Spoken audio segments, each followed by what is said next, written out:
we want to thank everybody that has come. We want to also thank our speakers for being here today. Anybody that's watching online, we want to thank you guys as well. This is an annual event that we are starting here at Sander-Thompson Mortuary for the community to help educate our community. We'll have several different events that we'll have for the community. This is just to help and educate and provide the resources to assist with end of life affairs. Again, we're happy for each of you to be here. And by you being here means that you love your life and you want to take the next steps to be able to arrange for the end of life. Like no one, we were talking about it with our speakers, no one likes to have those type of conversations. No one likes to talk about death. No one likes to talk about the end of life, but it is a necessary conversation that needs to be had. And with our race, it's like it's a stigma. We don't want to talk about it. We push it to the side until it's time to actually deal with it. Then when we deal with it, it's an array of emotions, or families are into it, or business is not handled the way that it should. So again, that's one of the reasons why we want to have it. It's necessary for us to sit down and talk to our family and our friends, any of our loved ones, to kind of let them know that it's necessary to have. One of the things that we want to do is prepare not just till the end, but through the end. And that's one of the, again, reasons why we're doing this, because sometimes we prepare till the end. What about after you're gone? What's going to happen with your affairs after you're gone? What's going to happen with your property after you're gone? What's going to happen with your funds after you're gone? So we want to make sure that we're helping everyone to get there through the end. One of the things that people that I admire was Andy Griffin, and I know all of y'all know who Andy Griffin is. He's famous, and a lot of people know him. So he wanted to make sure they would have his wishes met. So they decided when he left to take me from the hospital and take me straight to the grave. Within 5 hours, he was there. He had his affairs in order to make sure that everything went as he planned for it to go. He had his wife set up, and she made sure that after he was gone, it goes like I wanted to go. Now, some statistics is in 2021, there was a study that many as 45% of Americans that have a living will, a majority of this is ages 65 and older. 20% are under 30. Upper income Americans are more likely to have a will than lower income Americans. And those are mostly whites than any other race. And not trying to bring up any racial factors, but it's majority of us who don't have it. And just out of who we have, how many of you guys have a will? How many of you guys have life insurance or any type of insurance? Okay. How many of you guys have your bank accounts and everything else? For when you leave, not now, for when you leave. Okay. So currently, 52% of Americans with life insurance, including individual life insurance and work insurance, 52% of Americans have it. One thing to remember about it is if you have work life insurance, if you leave that job, you no longer have insurance. Right. Unless they're offering you a plan, an individual plan after you leave your job, you don't have any more insurance. Right. So what do you do if, say, for instance, you leave your job and a month after you leave your job, you pass, you don't have any insurance. In all those years, whether that's 20, 30 years, 100 years, you don't have any insurance. It leaves you without anything. So that's one of the things that we have to keep in mind. And an insurance company surveyed 1,500 people in the United States about their end of life topics. They were asked about their wills, what their end of life plans were, and how they plan to pay for those plans. How do you guys think the results were? 18 to 24 years of age, 12% had their plans in order. Between the ages of 25 and 34, 22% had their affairs in order. Between 35 and 44, 20%. 45 to 54, 16%. And over the age of 54, 30%. That's really not a large number at all. And more female is 57% female, 43% male. So when someone passes, some families, they argue over possession. They argue over who's going to make the decision. They get swindled out of services or possessions, and they don't get what they deserve. And you want to make sure that when you pass, you're able to get what you deserve when you pass, and that your family is not going to get swindled out of your property, not going to get swindled out of your money, or have to fight probate to be able to get what they need to take care of. So if you're not insured, there's no guarantee that your family will put up the money to make sure that your final wishes are met. You can't guarantee that. And you have to make sure that your affairs and possessions are taken care of. Now, if we use our time wisely, we have time now to prepare and have a less chance of not getting what we want, not getting honored, allowing our families affairs to be mishandled or stressed out. We deal with it a lot of times. We have families that come in and they are at each other's throats. Because mama said this, no, mama didn't say that, or we supposed to have this, no, we didn't have that. Well, do we have the money, or how much money do you have? Let's put this together. We have a lot of families that they don't have it in order. And not pointing the finger at us, but we have time now to prepare to get our affairs in order. By properly preparing means that you have your bank accounts and affairs in order, you have your living will prepared, insurance policies in order, pre-arrangements or pre-needs completed, beneficiaries need to be educated and aware, and the property deeds taken care of. And out of all of that of our names, how many of you have all of that? You're never too young or too old to start making end-of-life plans. Prepare for your own death, whenever that may be. Ensure your wishes will be honored and will help your family and friends continue your life once you pass. I know me, and I'm going to say a little bit about me. I don't have any kids. I leave my oldest nephew. I said, look, in my office, there's some papers.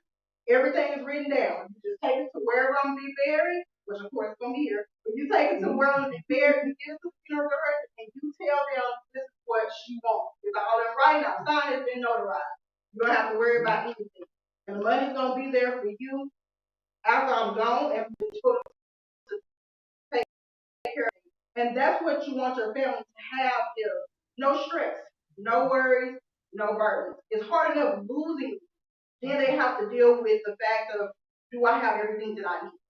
And we have a lot of families that come in, it's their first time dealing with it. They've never dealt with it before. They don't even know which way to turn. And our job is to give them comfort in knowing that we are here. No matter what it is, we're here for you. We got you. We're going to take you through every step. We're going to make sure that you have everything that you need to work. And that's the way that every family should be treated. So, what we're going to do now is just basically get down to this. Let's start with your bank affairs. Make sure that all your bank accounts have direct beneficiaries. You will need to make sure that this beneficiary is upon death. A lot of people go in and they open the bank account and they say, I have a beneficiary. But when you die, what happens? Your money goes to probate. Unless you have it upon death.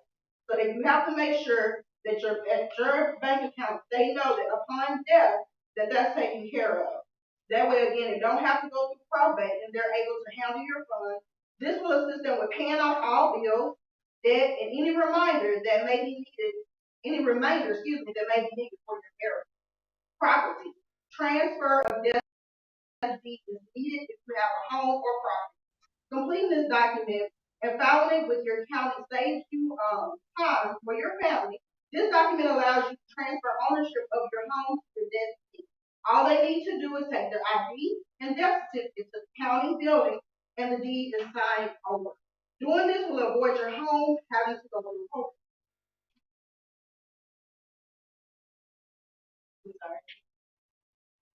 Have a living will. Living will allows you to put it in writing exactly what you want to have done in the event you cannot speak for yourself when it comes to your healthcare decisions as well as other final decisions. Durable power of attorney allows one to designate a person to make legal decisions if no one else is competent, if you're no longer competent to do so. Power of attorney for healthcare and financial. This document allows one to designate someone to make healthcare and financial decisions for their loved ones as if they were making decisions and unable to do so. We also help our community with doing that as well. If there is a living will that needs to be done, if there is a power of attorney that needs to be done, we help you guys to draw up those documents so that way you can assist your family if you need. Last will and testament. It designates to whom the personal belongings will go to. This will avoid families being at war with each other and fighting over possessions, as well as having to go through probate and let them decide for you. Because if they decide for you, it's going to be the next of kin that's going to get whatever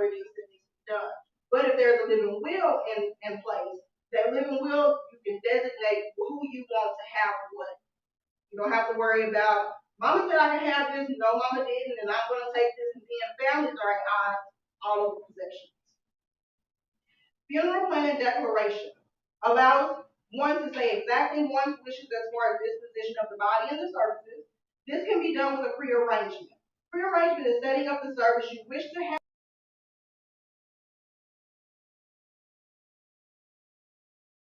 Basically, putting all of your affairs as if the funeral is taking place now. You put it all in order. That way, when it does occur, your family has everything in order. You don't have to be an elder to do that. You can do that at any age. Pre-need allows you to open an account with Columbia to pay off your services that you have planned over time. Many may say, I'm not doing that cremating. However, cremation costs money. And with the rise in cost, it's going to continue to go up. It's going to continue to go up. So pre-need allows you to ensure that all costs are covered, even if you do have an insurance policy. This will create generational wealth for your family. And I'll say that again, generational wealth for your family. And that's one thing that we have to, as a race, we have to get better at doing is creating generational wealth for our family. How will my family live after I'm gone? I have the opportunity and chance to set my family up to be able to live after I'm gone. You are able to make payments that will fit your budget over time, and these payments are made to Columbia, not the funeral home, to ensure that those funds are properly used for the funeral home of your choice. So it doesn't set up your arrangements. That doesn't say that you have to be with that funeral home. Your money is in Columbia. So if no funeral home has ties to your money, but decides to go anywhere else, that pre-need will still be placed. If these documents and plans we mentioned are done, you can avoid probate. If all of this is not done, you would have to open up an estate account at the bank. All of the money that doesn't have a direct beneficiary goes into that account. You would then have to have an attorney to open up the estate account. The attorney also has to publicize your passing in the newspaper or post a publication at the county courthouse to allow anyone else to make claims on your property. That's saying your family may not even get it if you don't have everything in order. It's a complete pain, and you can avoid all of that by preparing. Make a list of all your bank accounts and account numbers, all investment institutions, credit cards, utilities, everything that you have, try to list it. I understand that a lot of us are private. We don't want anybody in our business. But when you leave, what's going to happen when you leave? We have a lot of people that, Daddy had it in the safe and he had a lot of them over here. And at least if that's the case, let me let my favorite cousin or my favorite daughter or somebody that I know and can trust to know where this key is, so I can get in the safe and get your affairs in order. So I understand that a lot of times we want to be private, but in the end, when you're gone, everything has to come out. So those things will be helpful to whoever will be handling your affairs, even if this is something you complete and, like I said, lock in a safe or a safety deposit box, and you let someone know what's going on. Leave clear instruction as to how and when these things are to be taken care of. Make sure that your family knows your life, any life insurance, medical insurance are located. Make 100% sure that they know everything that they need to know. Your passwords to accounts, Apple ID, computer passwords, bank account login information. Anything that anyone may need in the event that you may not even have. Say that you get sick to where you're not competent. No one knows anything. They can't help you, but you have to ready, to make sure that everything is good. Make sure that you have any properties that you may have. Set up a trust intended for beneficiaries, especially those that were too young, and appoint a trustee of that trust. Ensure that whoever will be handling your affairs will be a person you know that will do you right and honor your request. Also, please sit them down and have a talk with them so that they're aware of what to do. Even if someone that you don't designate, if you have children, and I'm going to designate my oldest child, I'm going to have a talk with my oldest child, I'm going to have a talk with the rest of them as well to let them know, hey, such and such is going to be taking care of all my affairs in the event that something happens. And I want them to be able to do it. That way, they're not at odds with each other when they pass and they're not mad at, oldest sister because my oldest sister gets to do it. I've already taken care of it. I sat you down and talked to you on the reason why I did not choose you and why she's in charge of whatever. So make sure we have those important conversations. Mothers, fathers, talk to your children. If you're married, talk to your spouse. If you don't have any kids, talk to your next of kin. But the conversation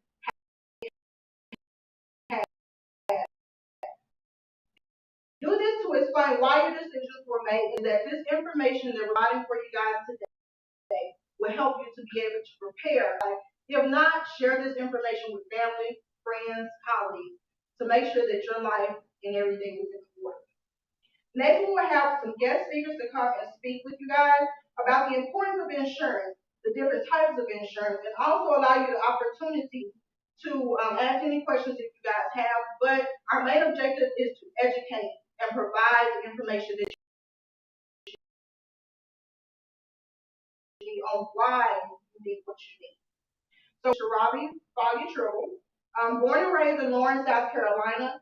She went to she has a background in fashion, went to fashion school in Atlanta, have a statement jewelry line, and before I say this, I'm gonna say, God always says that your gift will make a room for you. So a lot of times we go out and we don't plan to even do what it is that we're doing at this moment. But God has a way of saying, hey, I need you to do this, you know. And each one of our speakers today kind of has that same story. That God led them to do what they're doing, however, they had a decision to do something else. To say, hey, let me bring you back here. But back to Miss Triple. She had a background in fashion, but she loves to help people. That's one of the reasons why she got into insurance, is to be able to help people. So we're going to welcome Ms. Sharabi Foggy Trouble, and she's going to give you guys some education in regards to insurance.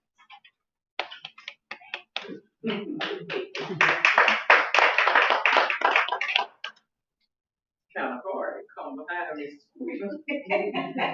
But I'm going to reiterate a few things that she said, and basically I want to talk about why we need life insurance. The number one reason we need life insurance is wealth replacement. If you have any dependents in the event of your passing, you want to make sure that your children or any dependents will survive without your income. If you have a mortgage or outstanding debt, you want to make sure your family or your loved ones do not lose their home.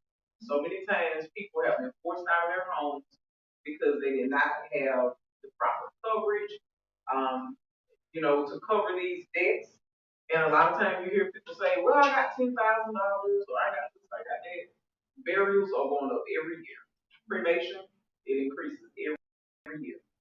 So you want to make sure if you pay outstanding debts, that your policy will cover these debts, that your children will be forced out of home.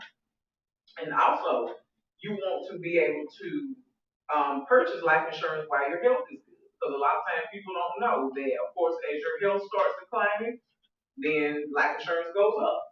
As you get older, life insurance increases. So you want to make sure that you take care of these things while you have the time. A lot of times we always say, oh, we'll do it tomorrow, or oh yeah, we're gonna handle it, and tomorrow never comes. Because it's one of those things that it's a Nike moment. That's what I like to tell people. Just do it. Do it and do it now. I'm serious. Because it's so many times I have seen people wait and wait, and their health can decline. I had a young lady the other week that we did an application on her, 37 years old. And she was not approved. And I later found out that several other companies had declined her. It was because of some health issues. So, and I told her honestly, at this point, you're going to have to take what you can get. So that's why I encourage people. If your health is pretty good, even if it's decent, it may not be the best, but make a move now because that is not promised to you. Your health is even not promised to you. So you want to make sure that you get these things in place, and y'all make sure definitely that you share this information with your loved ones. I was hoping this room would be a little more full than what it is today, but I thank God has here who He needs here. So what we want to do is take this information to other people because God forbid if something happened to a loved one, I hate to see people passing ahead. I hate to see them saying, look here, we got a private issue. We gotta sell hot dogs. The last time I checked, highest stuff is in the grocery store. You come out better buying the insurance. I mean, it is what it is. So, and we gotta stop this. And how we stop this? By telling our loved ones, listen, if you don't have life insurance, go handle it today. And if you see where they don't want to do it, then you might better find out what you can do to help. Because guess what? They coming to you for that money. Whoever, if you know, if you're retired and you get any type of income, they will say if something should happen, well, can you help us out? We need a little bit of money because we got to bury so and so and this and that and the third. And we have got to stop. Whenever you can take just a few dollars a month, life insurance it's so affordable now. That's another thing people don't realize. Life insurance works like this. Whatever is in your budget, that's the amount that you will get.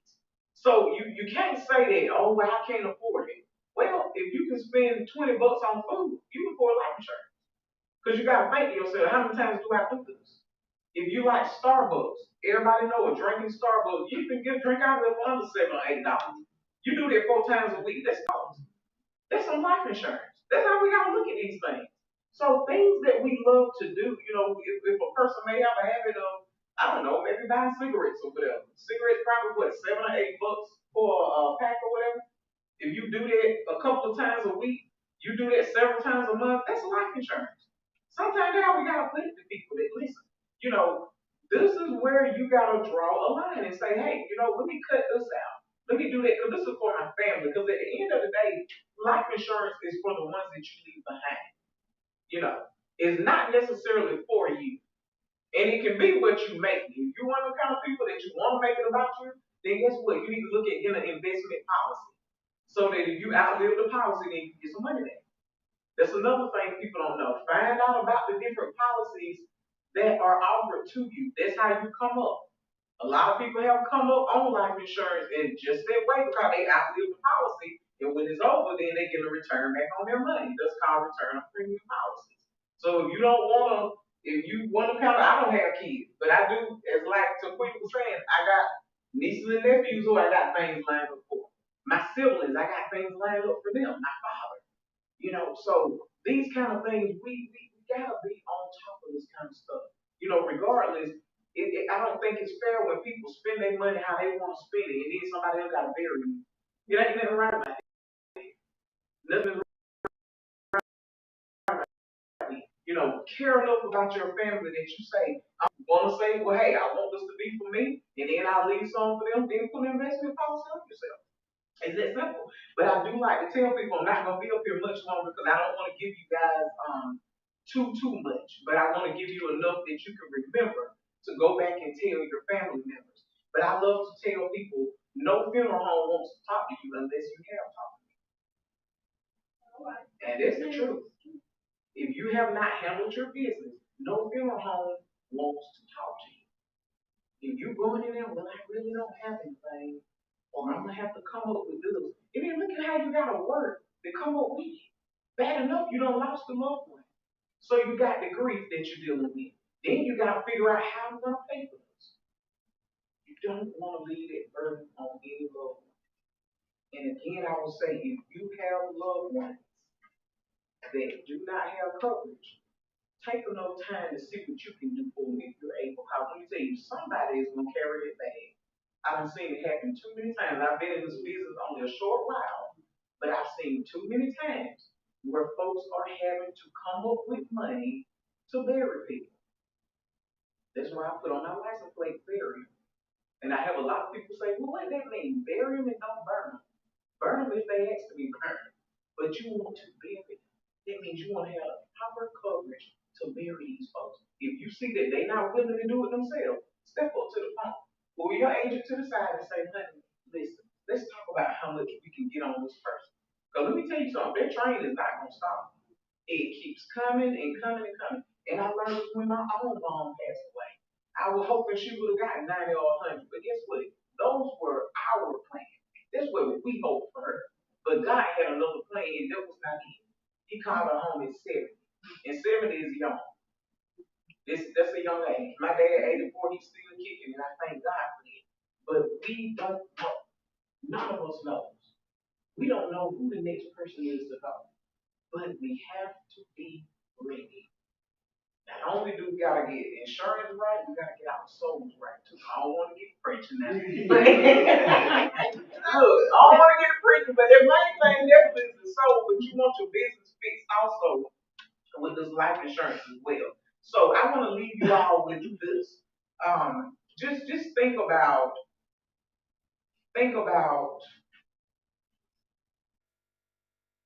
your loved one and who's being left behind. Even some of the people that you know do not have coverage. Think about those people and how you can help. Even if you sit them down and talk to them, if you see that they're not willing to listen or not willing to make a move, think enough of yourself. You know you would be the one responsible. Whether it's your child, whether it's a niece, a nephew, could even be a sibling. I've had some older people to tell me that, they have siblings that don't have coverage. And they'll tell me, listen, I know that if something happens, it's going to be on me. So what can we do? Because you do not want that expense. You don't. And even funeral homes don't, they know once their body get in the ground, I wonder how many folks actually come back and handle business like they're supposed to. I'm pretty sure it's probably slim enough. So is a funeral home even good enough to put them in the ground and they going on your word and saying, hey, if you're going to come back and take care of us, we're going to do this and that. But I'm wondering how many people actually even go on their word and actually do what they're supposed to do. So to keep from being one of those people, handle business. That's the best thing I can leave you with, handle business. So I do have cards with me. If you all want to have a card that you can share with a loved one or whatever, I do have cards with me, but I would love to help you and set up a appointment with you so I can tell you what we offer. And also within your price range, you just think about that, what you can afford to pay. If you should be interested in that. I just want to comment on what you were saying. I ran into that when my mom died, it would be 12 years ago. Mm-hmm. And I have a younger brother that one of them that's spoiled. Mm-hmm. Dad took everything, he did everything for him. So, him and my dad, they like 1 minute they argue, next minute, from day to day we don't know what they're gonna be doing. So the next day, and I'm saying, I'm the only girl. It's 5. 4 boys. So I got all my brothers together and said, y'all need to take care of the young. No, I ain't doing it. I'm gonna talk to them. The other older 3, I'm not doing it. I'm not taking care of no grown man. I need to go out there and work and put insurance on himself. So some kept just going through my mind saying, you the girl. Mm-hmm. You the strongest one. That's right. So you gotta do it. Mm-hmm. So that's what I did. Mm-hmm. I told him, look, I don't know, you and Dad argue so much. I don't know. He might have some on you, he might not. Yeah. But I'm going to take something because if anything happens to you, that's right. They're going to look at me. That's right. I'm the girl. You're the female. That's right. I said, they're going to look at me. So I said, you going to sign these papers? I'm going to sign your name. But I took that insurance. That's right. I took it. And listen, and ma'am, let me tell you, that's one of the best things you could have ever done because listen, that will fall on whoever is surviving. And 9 times, with you being the only girl, you're right. It definitely would have been you. So you did the right thing to step up to the pump and say, let me handle this. Because at the end of the day, that bag will fall on somebody. I see it all the time. I don't know what go find me. No, I ain't gonna do that. But you can just pay this. People don't realize.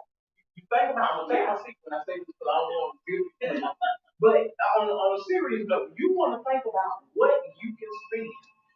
If you say, listen, I can only spend $40 or $30, we're gonna look and see what comes in that price range. And at least if you come to a funeral home and let's say you only got $5,000, you think they're gonna talk to you rather you saying, well, I don't have anything, but I can try to come up with 2,000 by 4 o'clock. Whenever you ain't got to do with call it insurance company, let them know this is my little one passed on. This is their information and blah blah blah. I need to get yourself a check in a few days, handle business, and then you already have to take care. That's what you want. Because already you got the strain on being gone. You don't need to try to figure out how you're gonna be able to do it. You don't need that. So listen, I got a card over here for anybody that would want one. This is a life-changing card, okay? By taking this card, listen, this will change your life. So listen, whether you keep it for yourself or you pass it along to somebody else, I would love to be able to help and tell you what I can do. And thank you all for your time.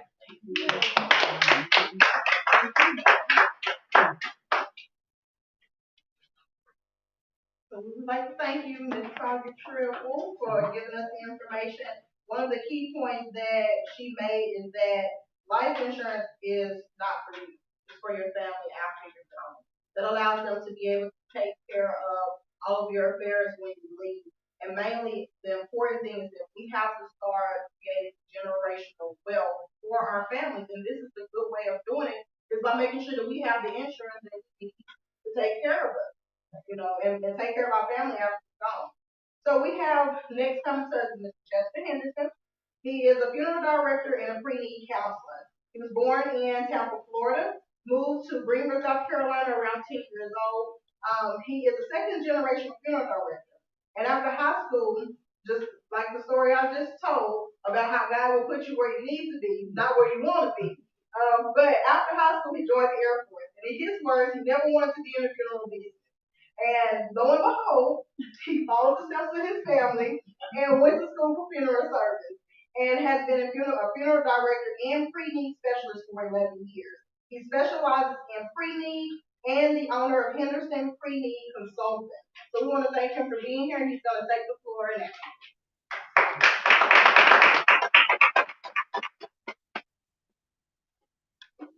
I gotta start this time. I'll go on and on. All right.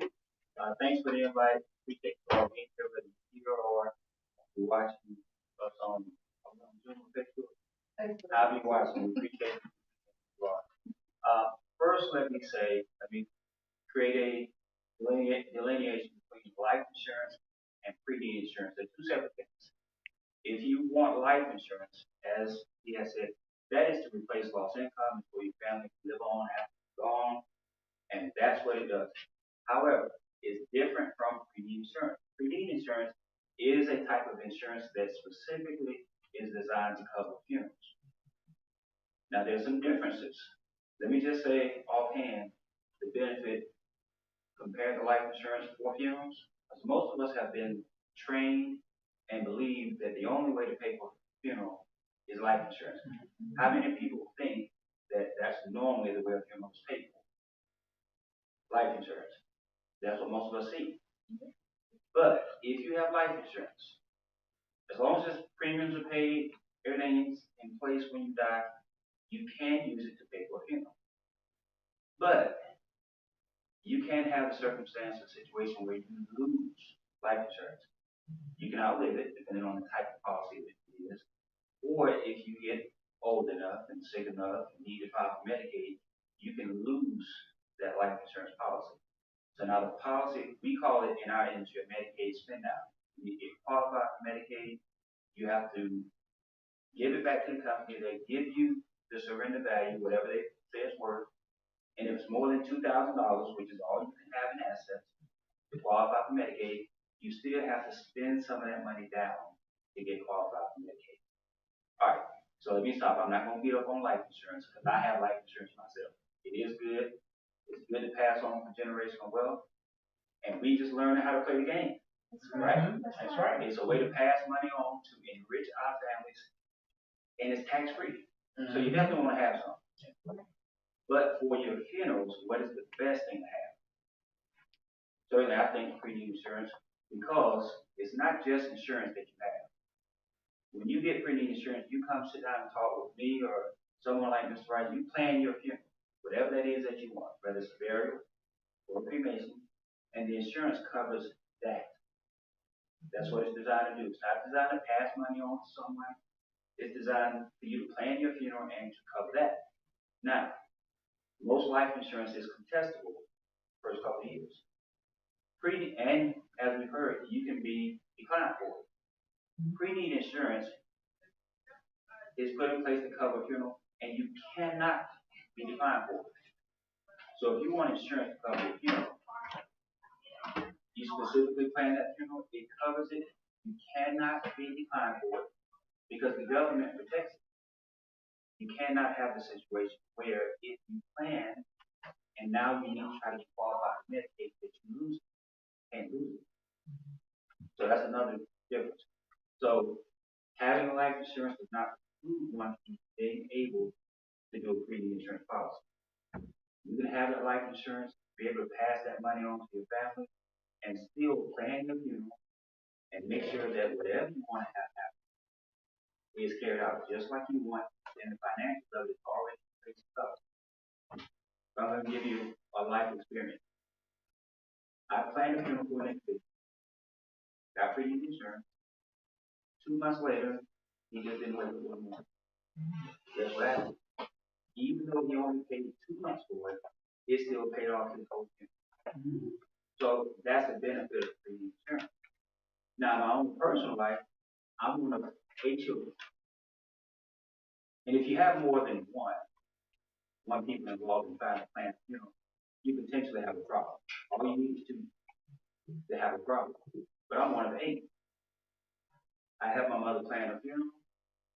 She was sickly, and having that insurance in place, when she died, and we weren't finished paying for the funeral, we set it up for 3 years.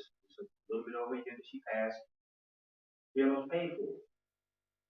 My siblings and I come together at the arrangement conference, and everybody's looking like volunteers because they weren't sure who was going to pay for what. They looked at me, right? They didn't know that I did the screening for. Even after they found out, they found something that just disagreed with it, right? Even come in to view Mama for the first time, my brother said, I don't really like that casket. I said, well, we'll talk to Mama. She picked it up. So there's nothing to argue and fuss about. All right, so how do we begin doing pre-need insurance, and what are the steps? I need to correct one thing that was said. Sister said, we said that the money is held in Columbia. That's for one type of insurance. It can be held with your bank and filed in Columbia. All pre-needs, which are advanced funeral plans, have to be filed in Columbia. But your money is either going to be held in trust at a bank, or if you do pre-need insurance with that insurance company, because they are insuring the funeral. They're not covering your life, they're covering the cost of the funeral. Okay? Now, if you are doing that, they also have something extra. They have a rider that covers children and or grandchildren. But you can list up to 12 individuals. So if you have a $10,000 premium policy, guess what? They got an extra policy that covers children and grandchildren. If something were to happen with them, and we know young people do pass, you got $5,000 that they're gonna give you towards that funeral that you don't have to pay for. So that's an added benefit. Of course, we don't like to think of young people dying, but we know that it happens. Okay. What happens with the money held in your pre-need insurance policy, and how does it get to the funeral home versus a life insurance that gets paid out to an individual? Question: if an individual has a life insurance policy and their nephew, son, brother, cousin, spouse is the beneficiary, do they have to use that money if the understanding was it's for my funeral? Do they have to use it for that? Right. So if we're talking about the best thing to have in place for funeral is not life insurance, because that person, that beneficiary who's meant to benefit, can take that money and do whatever he or she wants to do. Not saying it's a bad thing to have, but that's a potential situation. Pre-need insurance, since you have to do it at the funeral home, you contract with the funeral home for a funeral. Whenever you pass, the funeral home files a claim and receives that money. Family not involved because you have already set this up in your home. So you don't have to deal with what happens if it's going to be paid out, if they're going to do what you have contracted with the funeral home to do. Okay? How do you pay for that? Well, we have premiums, whether it's life insurance or pre-need insurance, you have premiums to pay. But with pre-need insurance, the most you can pay on it is 10 years. So you're going to set up to pay for your funeral, which is the objective, to pay for your funeral over 3, 5, 7, 14 years. At the end of that time or before, if you paid off early. Your funeral is paid for, done. And that's what you want. You just want to get paid for it. You don't want to be paying on it for life. Okay? So that's the objective, and you can do that. And I had another point to make about government stuff that has completely blown the coop on my brain. Okay, I'm moving through my time anyway.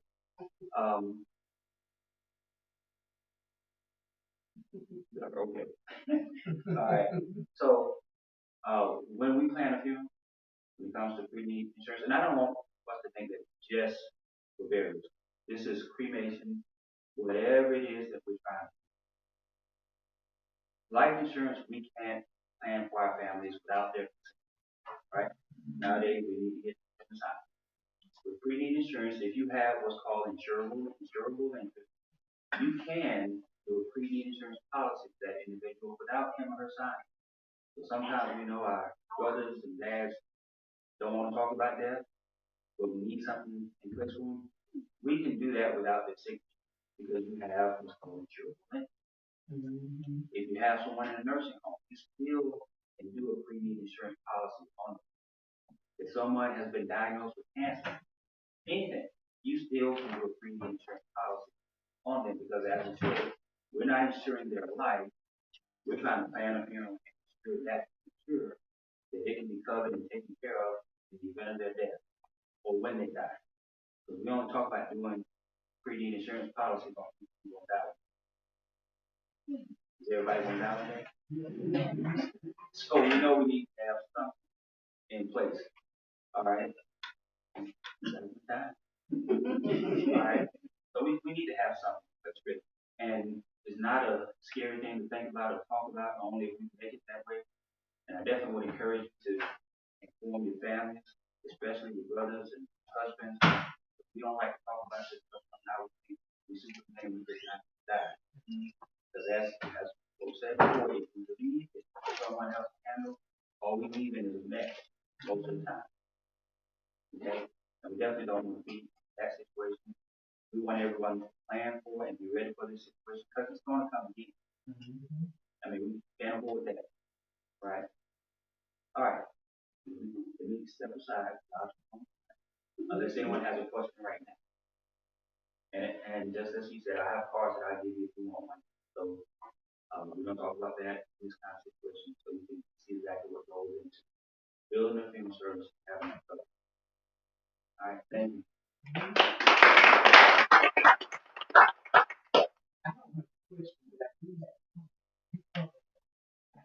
Really good information, stuff that I didn't know about. Thank you for that. That's one of our whole purposes is educating everybody. We don't know. As a whole, we really don't know. So after hearing all of y'all's information, the main thing or the best thing to do, in my opinion, I would have pre-need insurance set up, and I would have life insurance set up for my family after I'm going to create generational wealth. That's the best decision to make. And like Miss Bobby Triple said, you know, we can afford these things. We afford everyday life. We afford Starbucks. We afford shopping trips. We afford a lot of different things. You can afford these things. You pay monthly subscriptions for Prime Video. You pay monthly subscriptions. I know y'all watch Prime Video. So a lot of different things you guys pay monthly subscriptions for can go towards your life and your family after you leave. That's the main important thing. And then the thing about it, you have to think about, if you create generational wealth for your family after you're gone, they will remember you for that. And you've not only created generational wealth, but generational education. So when they leave, I'm going to do the same for my kids, kids, and kids.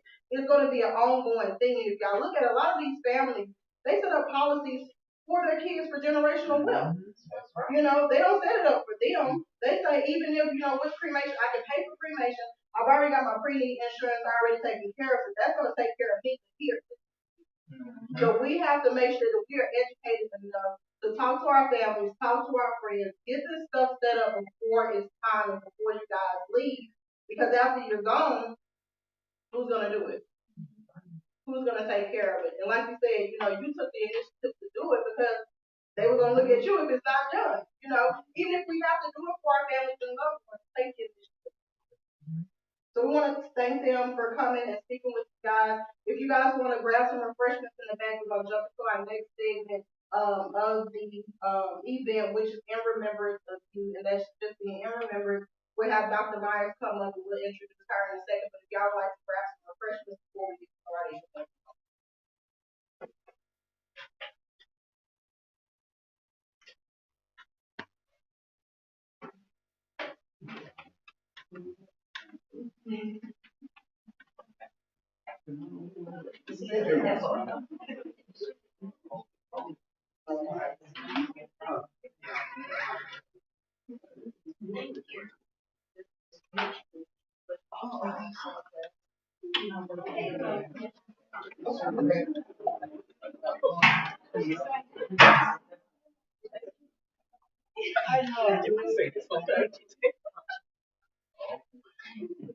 That's my first birthday. My birthday. I ain't seen your face. Don't get some cake.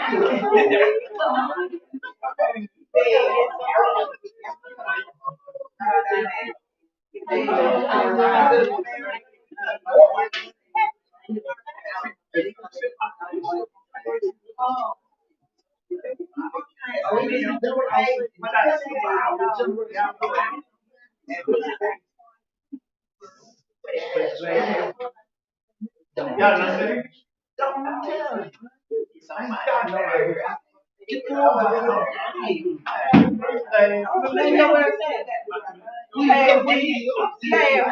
No, the third.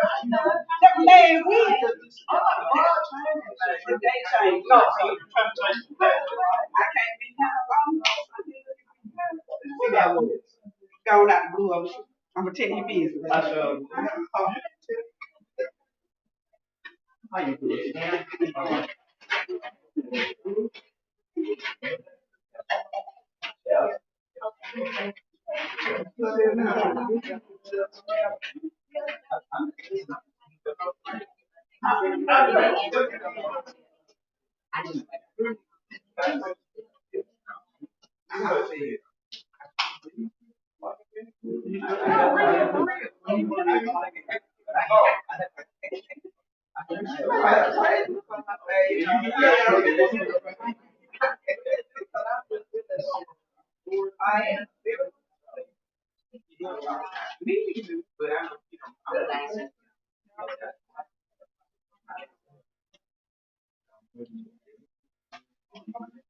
You really don't want to make a mess up here.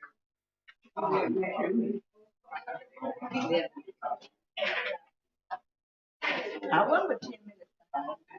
Goodbye. Hey, Benjo. How you doing?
right, so if you guys haven't got enough, there's plenty more in the back. Y'all like more refreshments. Next we will.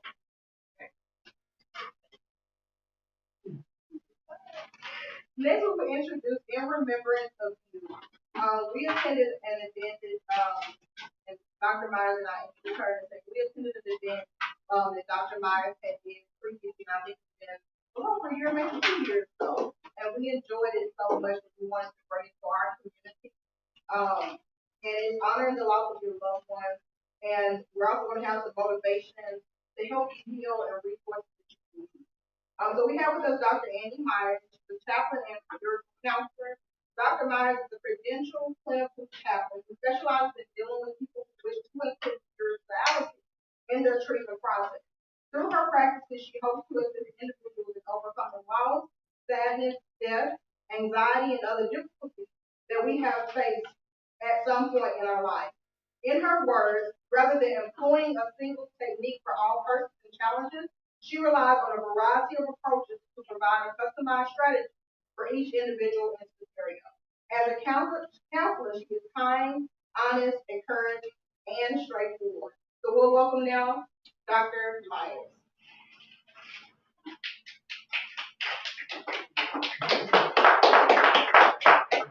Great evening, everyone. Good evening. Usually people don't like to talk about cancer, especially our people, because again, we've been told and taught what happens in the house stays in the house, and we shouldn't tell anybody our business. First thing I want you to know is that spiritual counseling is not your faith background, whether you're Baptist, Methodist, Episcopalian, or whatever. It's not that. Spiritual counseling deals with who you are as a person. So that means what brings you happiness, what makes you whole. And just as listening as we talking about grief does not have a set timeline. It's not the same for everybody. We all grieve in different ways at different times. You'll hear the stages of grief, that madness, sad, anger. It doesn't come in that order. You may skip it. But what we have to understand is that grief is a natural response to death or loss. When we talk about loss, it's not just death. It's a job, a marriage, a friendship. So we grieve over different things. So after you leave out of grief, go into grief. I call that the process. How am I going to go through? I'll give you an example. When my husband passed 9 years ago, everybody was kind of quiet. I was kind of numb, didn't want to talk to nobody, kind of like your mother, want to isolate myself, because you got people coming in your ear telling you what you have to do, what you need to do. But do you not know that you're not supposed to make the grieving person work? And that's what we have to do. We have to ask to call them, because it's a element. Okay? So today we're here to honor our loved ones. And I want you to take a look, and if you could dim the lights now, take a look at the 5 cameras. How many in this room have lost someone in the last 5 years?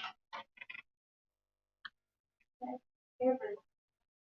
And if you haven't lost someone, because you work in this industry, you understand the emotion, sympathy, that. So one thing I like to teach people to do, and it's called centering prayer. I want you to just close your eyes for a moment. And I want you just to think of the word peace. And I want you to breathe and blow it out. Breathe in, blow it out. 2 more times. And think of the word peace. Now think about your loved one that you lost. Think of the joy that you had with them and the love that you shared. And even if the pain comes right now, we can find beauty in it because we see everything that was exciting when they were with us. So let's not think about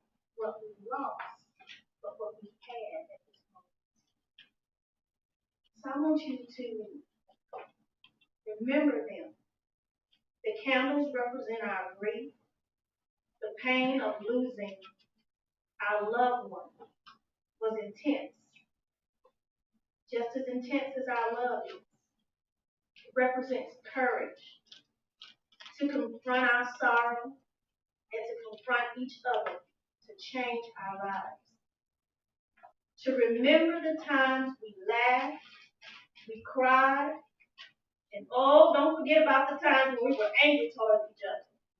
You know, the silly things they did, but most importantly, how they cared for us and the joy they gave. The candles also represent the love shared that will always shine just as the light does. And as these candles have been lit for the hope that you, each one of you, will live on through the memories of them, that they'll never be erased from your memory, and that your life continues to make a difference in our world that we live in, so you can continue to talk about them and to remember how much you love them. And that's one thing that is important, is to continue to talk about our loved ones. I think everybody in this room knew my daddy just about. We called him BJ affectionately. His name was Billy Joe, the little blue truck. If you know him, you knew what he did. You knew he spoke his mind. That was all right. So that is my strength every time I stand up in front of anybody. I remember what my daddy said. And yes, I know how old I am, but I still say my daddy. My daddy always said, make sure you know what you're talking about. Make sure you look good, because people are going to talk anyway. So give them something to talk about. So when you talk about your loved ones, give them something to talk about. The exciting things, the fun things, the silly things. That is a part of counseling that we forget about, because a lot of times people get into that rut, that area of woe is me. In chaplaincy, we call it the victim mentality stage. And this can be with anything. Think of yourself in a circle, and you're right in the middle of that circle, and all you're doing is complaining. You don't want to move. You're sad, and you're pulling everybody over in there. We got to learn to step outside of that circle and pull our loved ones with us. So for those of you that are grieving now, that are in bereavement, you don't know how to get out of it, you as loved ones, go pick them up. I'm going to use your statement. If we got to go drive down to wherever mom is and pick her up and take her to Ingles to do whatever she needs to do and go somewhere else, then that's what we need to do. Because guess what? We're all a part of one big thing. So we got to learn to work with one another. We're going to play a song before we roll call. So after the song, I'm going to ask that if you want to remember your loved one, lighting a candle, if you would come up and tell us something about it. But I want you to listen to the song, because music is therapy. Not all music, but music is therapy. And this song, I want you to see what it says. It talks about the rain, it talks about taking steps and climbing up mountains, because that's what it is. You may go up the mountain and you may get acceptance. But I've seen people say, I'm prepared for mama to leave here. I know she's going home to be with the Lord. But the day we say mama's transition, and it could be anywhere 12 to 72 hours, they go into denial. They go into bargaining. Bargaining is just, I believe it, but I don't believe it. I believe it, but I don't believe it. And then when it happens, if you're truly not prepared, there's so many different types of grief. And if you don't understand them, or based on the illness that the person has and how they take, it can turn into a traumatic experience. So there's different areas. So I'm going to pause here and ask you to go ahead and play.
Make this thing. I want to bring things back. Every time I think I'm taking a step forward and I'm giving that a 5 steps back, I think about people that just had to deal with fathers and thinking I'm doing fine right now. But then this happened.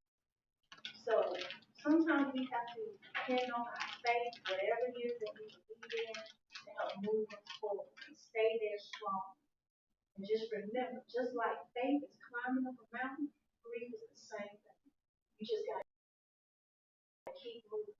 But you also have to have the only thing I want to do is talk. I don't want you to say anything. I just want you to listen. That's it. I don't want to know how you experience yours because I'm not experiencing it. Lady told me when my husband passed, you got 90 days to grieve. That's what I did. Cut her off. She ain't free no more. Because you can't tell me how long to grieve. Because some people can take a year, some it takes 2, some it takes longer than that. Yeah, years. The only thing you can do is be there, love on them when they need you. So at this time, I'm going to ask if you would come light a candle, set it in front of the candles. Tell us something about your loved one that you lost, that they would want you to continue talking about right now, or just express your feelings if you wish to.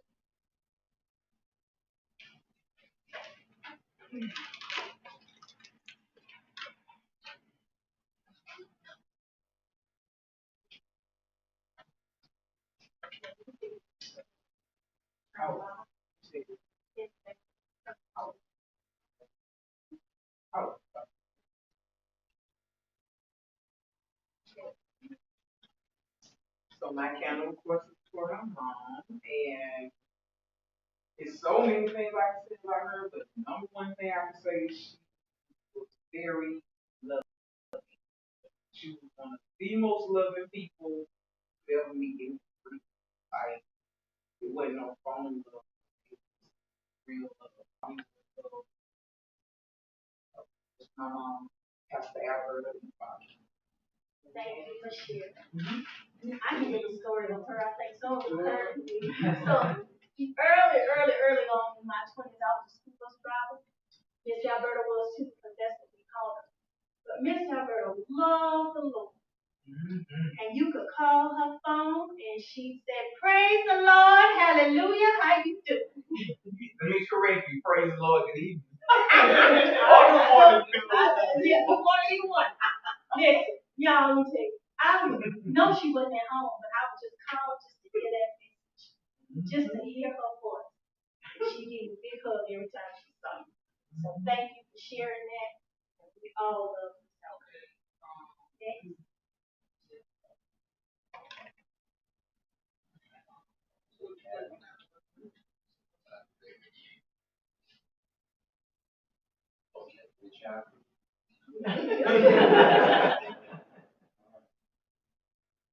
My candle is for my mother also, who was the one who encouraged me to enter funeral service, even though I did not want to. Everything my mother did was based on service to the community. When I was a little kid in Tampa, Florida, we lived in government housing, we lived in projects. But my mother worked for housing. And I didn't know at the time that we lived there because she worked for housing and got a free apartment. But my mother wrote a program that went national, tenant management program for housing. And when we moved from Tampa up to Greenville Housing Authority created the position neighborhood improvement manager for my mother. And if you didn't know, that word project comes from the program. It was a 50-year government project, which is why they had to redo government housing after so many years, because it was a project. It really wasn't an empty building. But she encouraged me to enter funeral service because she and my dad had a falling out, and I just decided that I wasn't going to work in funeral homes. My dad owned a funeral home. But she told me, if you want to get something out of life, try to find something to do where you're helping people. And because of that, I started coaching and still coach high school graduate way down from high school. That's where I graduated from. I serve on the Greenville County Medical Examiners Association. And in funeral service, I have the opportunity to help a lot of people, not just bury people, but actually help families with the solution to a problem that they don't have before. So that's why I'm in funeral service now. Thank you for sharing. We thank Mom for her legacy. Next.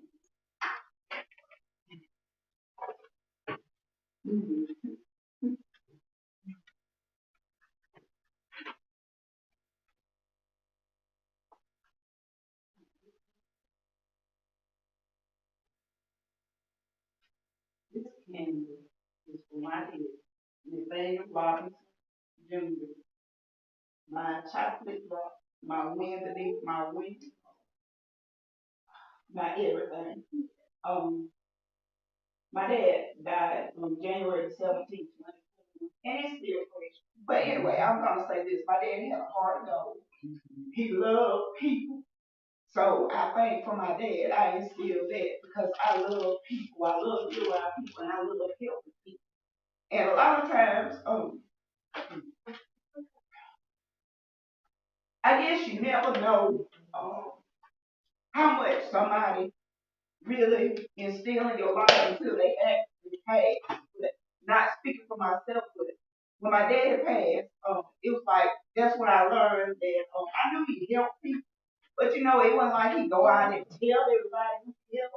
But after he died, that's what a lot of people say, you know, I really admire your dad. And even a lot of young guys always say he was a role model. And I thank my dad for it, allowing my dad, thank the Lord for allowing him to help others and still young people become a man like he was. Because there are not any, very few men that were like my dad, but I thank God for it. Right. Thank you for sharing your chocolate chocolate. Yes, yes, and just know, we can tell you the daddy girl. Yep. Yeah.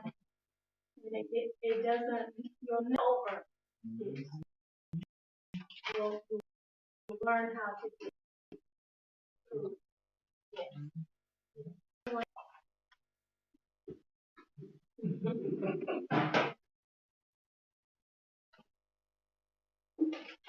I kind of heard a little something that day. I didn't know Sharada had been. I kind of can imagine when she talked about. I was telling her to go and she come here already.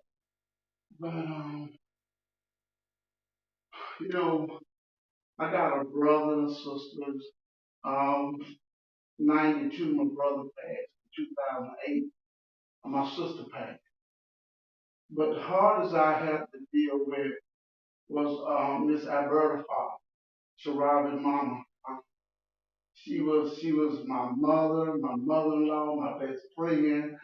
But most of all, she was my spiritual mother. And I learned a lot about the Bible. This lady, I mean, when her name come up, I still get emotional. And the day that I received the call that she had passed, something that affected you always remember. I was in Spartanburg and I was going to get some breakfast. My son called. That's her oldest nephew. And I was talking to AT&T about all this crazy stuff on my phone. And I said, ma'am, hold on, this is my son. I said, sure, I'm talking to AT&T about my phone bill. I called him again. He said, well, call me, grandma gone. I heard that boy. I said, well, is it grandma bird? I said, hold on. I took back. I said, lady, I got it.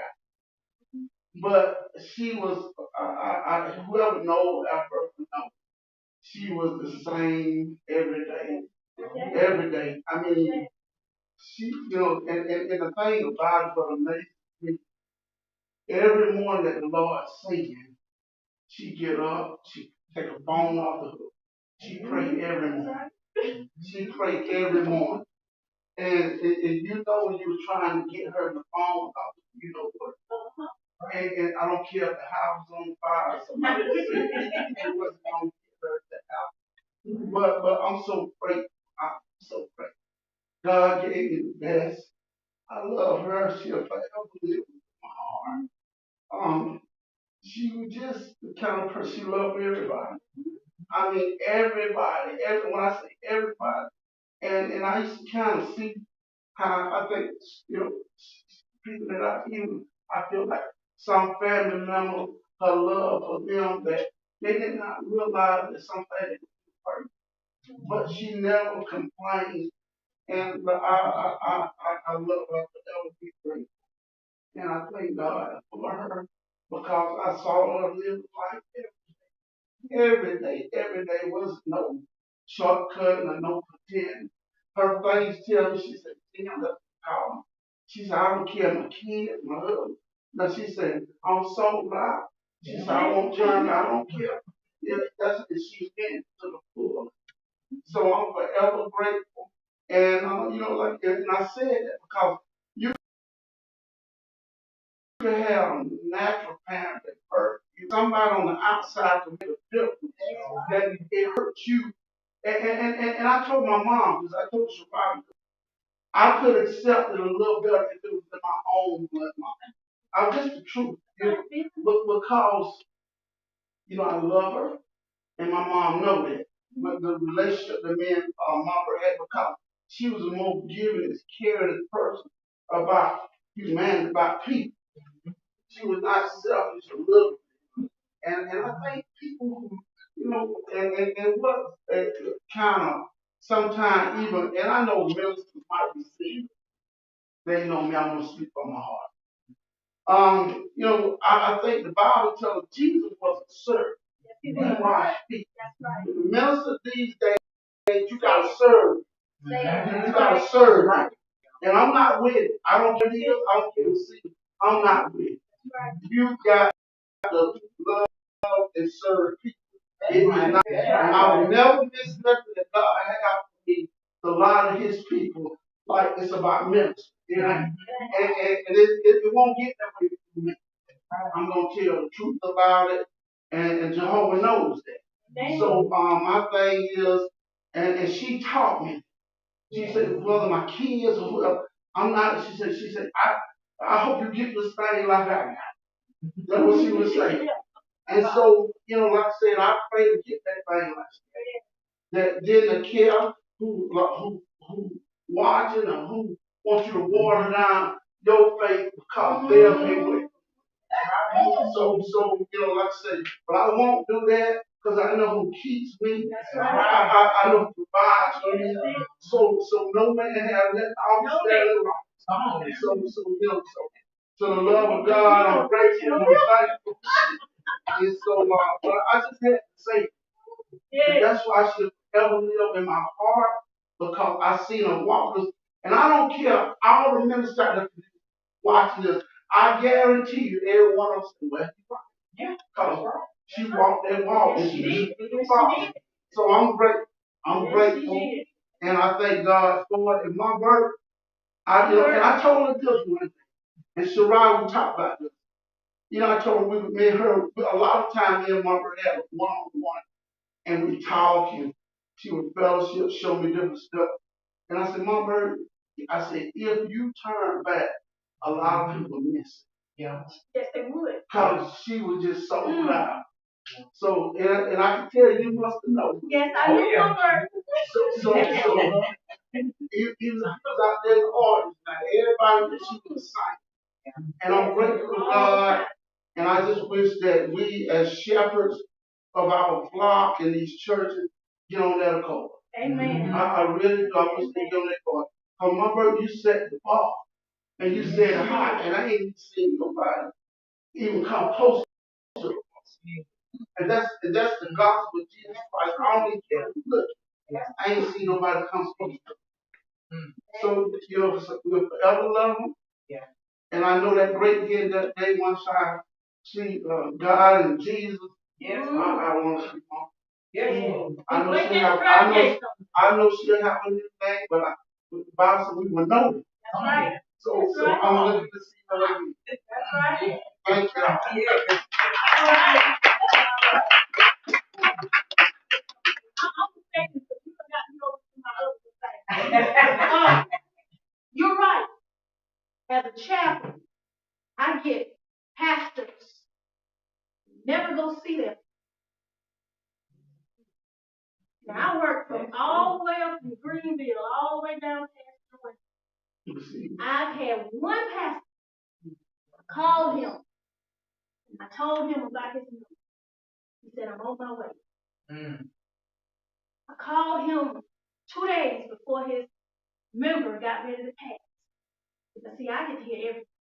I get to hear whether you're scared, who you need to give you, whether you're saved, whether you think you're going to hell, the whole 9 yards. And I said, he's scared. But he's not scared for himself. That's right. He's scared for his family, the one he's leaving behind. That's what he's scared. Instead of me going in further, because you are his pastor, I'm going to step out of that area. But how many of you know we got people that have not been to church in years? That's right. Because they are sick, not because they're lazy and they don't want to come. And the ministers and the pastors have forgotten. Mm-hmm. So I'm told as a chaplain, and yes, I'm licensed and ordained minister, you are my pastor. Mm. But I know, and I might be in trouble for this, No, you just that when they asked me to take the area down here in Lawrence, Clinton, y'all, I had to think about it. I had to pray about it. Because I said, Lord, I'm going down there with my people. Now, I'm not after marrying people, but truly my people that I've been raised around, went to school with, whole 9 yards. So you can't come to me and say, oh, no problem. No, I know. Mm-hmm. But when your pastor is not stepping in his rightful place, because we say, you are part of my flock. Anything that you don't know, God gonna be looking at me. I'm gonna have to give an account for it if I don't tell you the right thing. That's right.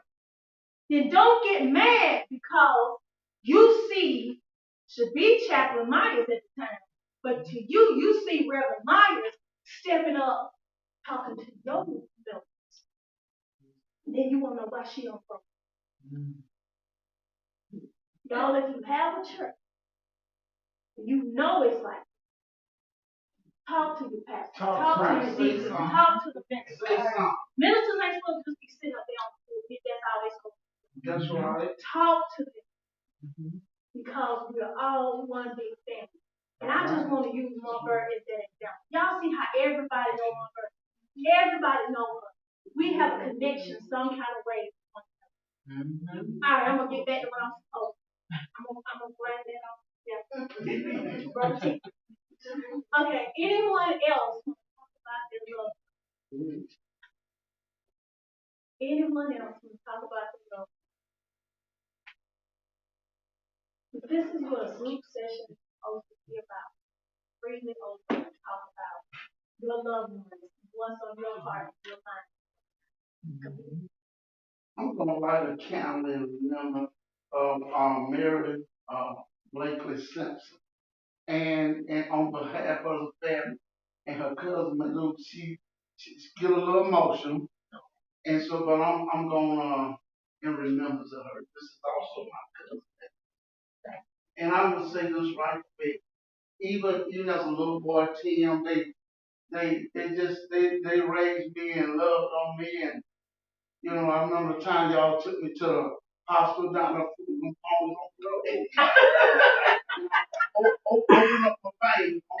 I told all the boys on the road that hit the star. But they took care of me and I'm just grateful. And that is a true thing. It takes a village. Yeah. And y'all, I wouldn't trade this life back for that. It ain't about no fame or fashion or money. It's just the peoples I met and the love of God that I just feel the love. Yeah. I mean, you know, it's amazing. You know that you ain't living till you really love people. And not doing it for a certain reason, just because God given it. And this is when you know you have a relationship, when you just love people. You just love them, you want the good, and you wish them well. You just, when everybody else putting them down, you see the good. Yeah, that's right. You see the good. So I thank God for the gift that He gave me, the compassion, and that's like I said, that's what my verse always. And I thank God for it, and it's just I can't explain. I can't explain. But I remember her. Anybody else? Miss George, anybody else? Miss Tasha? I want to thank each and every one of you for sharing your loved ones with us and knowing that we will all continue to walk through this process together. Lean on one another whenever we just remember we're all one happy family, one big family. And I can tell now, and here I didn't want to bring it up because it's one thing that you have to do is you have to know who you're speaking to first.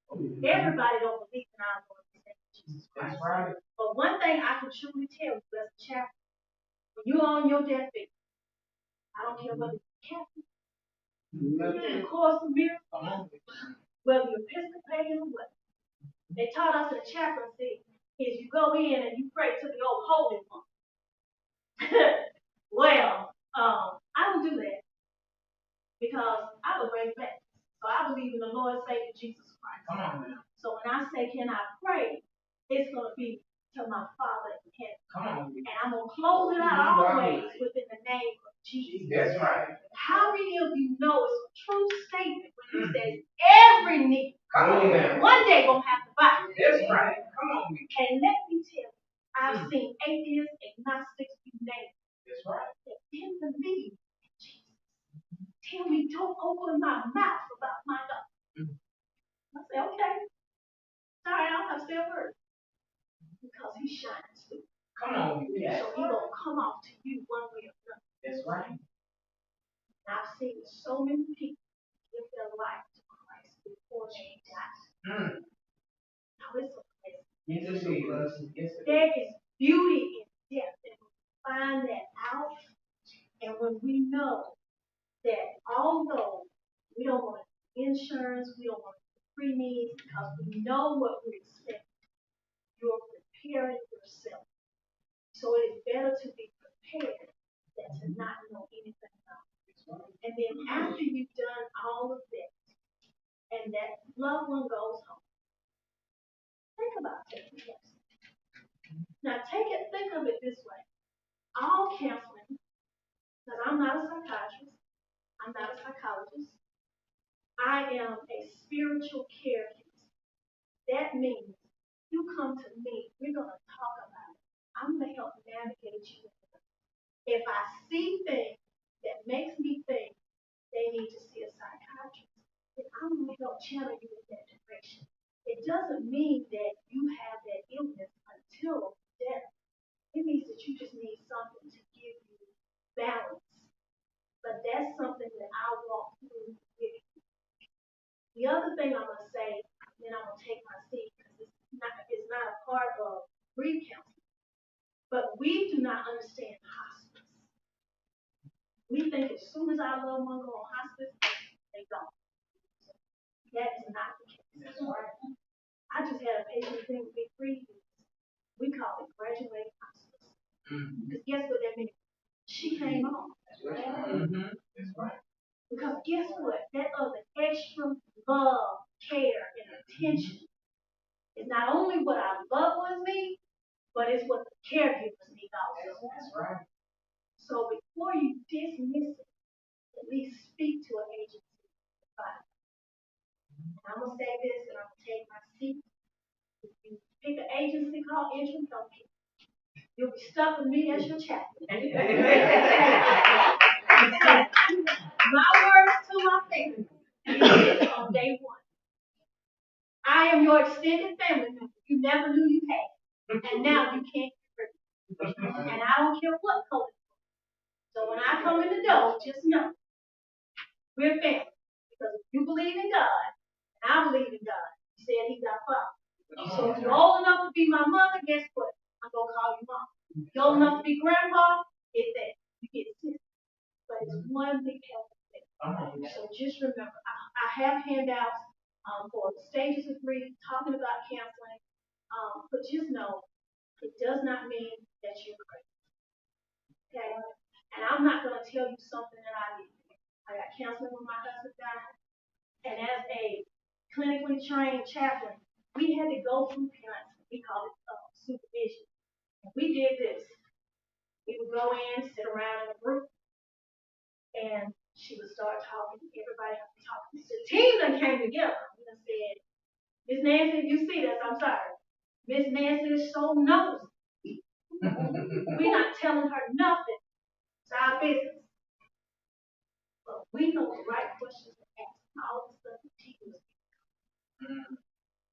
So good. So I'm leaving with this. I'm quiet. Don't allow people to rent space in your mind.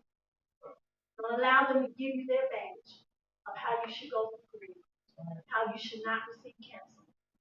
Some things, yes, we have to keep to ourselves, but stop allowing people to rent space in your mind because there's no vacancy for negative energy. You all have a blessed day. All right.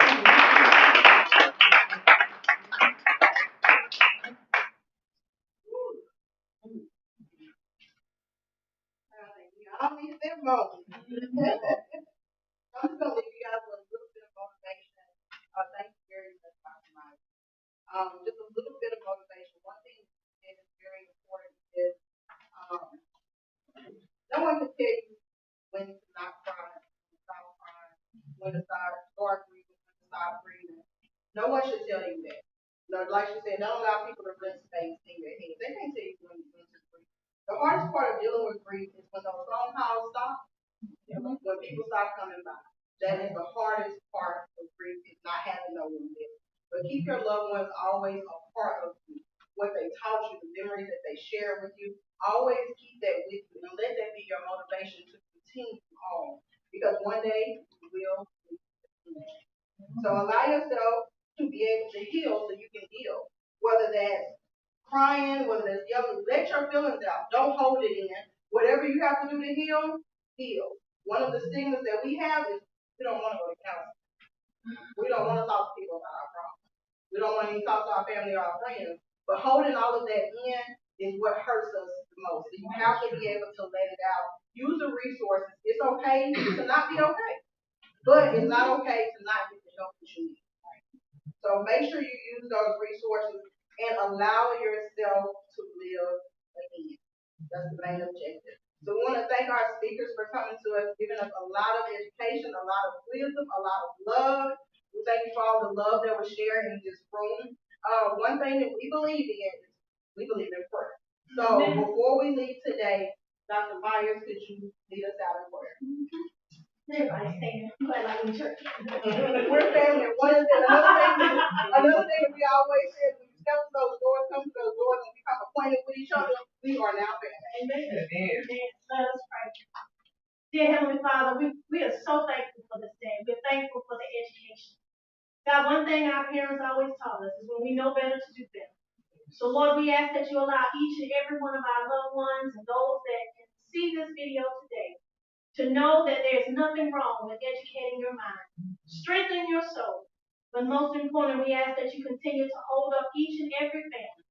Let them know that it's true that joy will come in the morning. Yes, but God, we have to work towards that joy because we can't get it without any effort.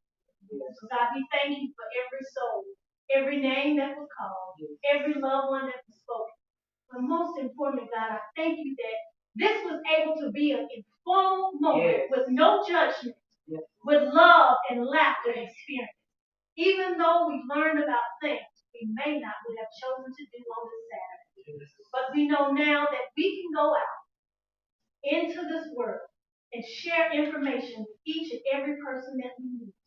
So that they will be able to set their families up without having to stress or be dysfunctional in a time that is supposed to be so beautiful. It's when our loved ones are going home to see peace. So God, we thank you for this moment. And we'll forever trust and give you all the honor and praise. It's in Jesus' name I pray. Amen. And can I say something? Thank you guys to Tim and your staff. Thank y'all so much for doing. I'm looking forward to it. I mean, this was really good, and I'm excited, and hopefully we can bring people. You know, everybody like something. So this really was informative. So thank y'all for that. Thank you for thinking of the community. Thank you. We know, like, as Jess used to say, we can't afford to pay. We're gonna just give you a little something, but you know that we love you. Thank you.